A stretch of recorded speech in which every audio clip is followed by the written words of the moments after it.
What's going on, Cougar fans? Peter Borkowski here on the Cougar Sports Network, bringing you this edition of Coaches Weekly. And once again, I'm joined by head coach of CUC men's volleyball, Coach Manos. Welcome back to the show. You guys did it. You made the playoffs, first time in program history. I imagine for you and your team, you've talked about this as a goal all season. It has to feel pretty good to hit that accomplishment. Yeah, we are really enjoying the process. Friday and Saturday, we definitely had to hold our hearts a little bit just because we couldn't really control our full destiny, but the guys earned the opportunity. You know, things fell how we needed them to, and here we are today. So We're happy to be here. And I mean, maybe you can talk about it that, like I said, this has been a goal of yours all season long, first time in program history, just what this means, at least for you, what this means for, you know, the guys on the court, what this means for the program as a whole, just to be able to do this for the first time, say you guys were the first team to do it. So the program, just being a newer program, this being season number 5, the guys who are here have had to go through a lot, whether it was the COVID season, just changes that they've had to make over a number of years. And I think to see all the work that they've put into it really come full circle means a lot to them. And I know it's a big part of their work effort. So I think just the journey for them has been, you know, a different one. But to see them really come together, earn this accomplishment, earn this opportunity, it speaks volumes to them as a group, and it speaks volumes to their character. So I think just their ability to really be patient, stick with the process, and see the result, it's just exciting to see them really get that opportunity. And I know we were all going crazy here on Saturday once we found out the good news. Of course. And to help you guys get there, you took care of business Thursday night. Edgewood came to CUC, senior night nonetheless. You guys took care of business, like I said, 3-0 sweep of the Eagles. And, I mean, you talked about when we spoke on Thursday that you guys went into that, you called it a blue-collar mentality of you guys got a job to do and we're just going to get it done. And that seemed to be the case on Thursday. Yeah, every set mattered. So especially when you talk about tiebreakers and situations, you know, they were aware of that.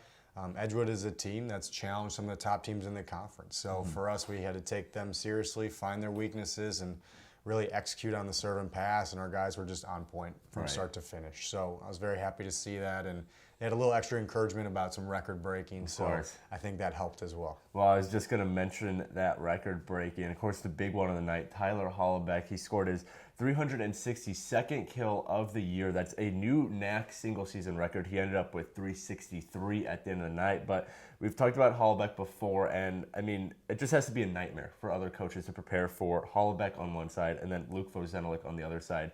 But for you as head coach of those two, I'm sure that's such a luxury to have, knowing that you're going to be able to keep defenses off balance with those two who rank first and second in the conference for both kills per set and points per set.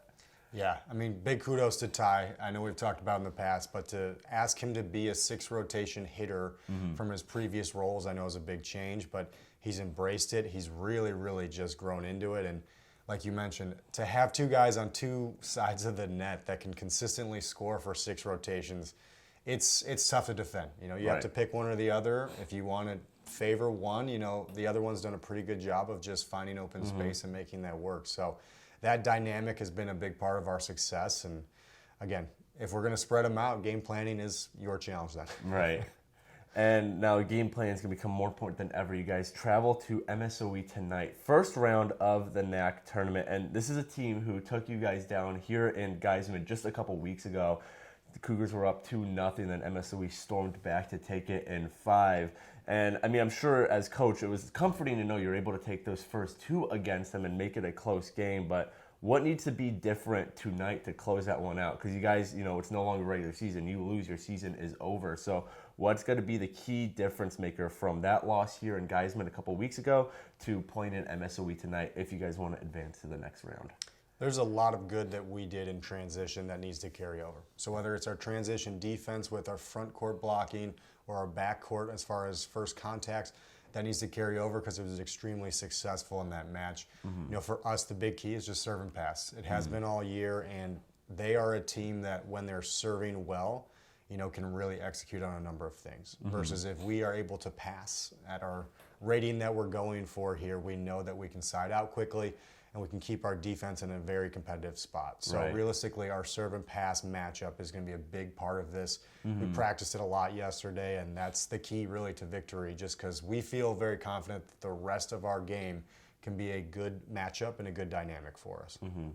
And then finally, last thing about tonight, but we've talked about mentality of this team all year, and like I mentioned just earlier in this interview, that blue-collar mentality of you guys have a task ahead of you, it's time to get it done. Is that mentality the same now that you guys are in playoffs, pressure's a little bit higher, things shifted a little bit now that it is a little bit of a different situation? Just what are you telling your guys, at least mentally, to best prepare them for tonight and hopefully the rest of this tournament?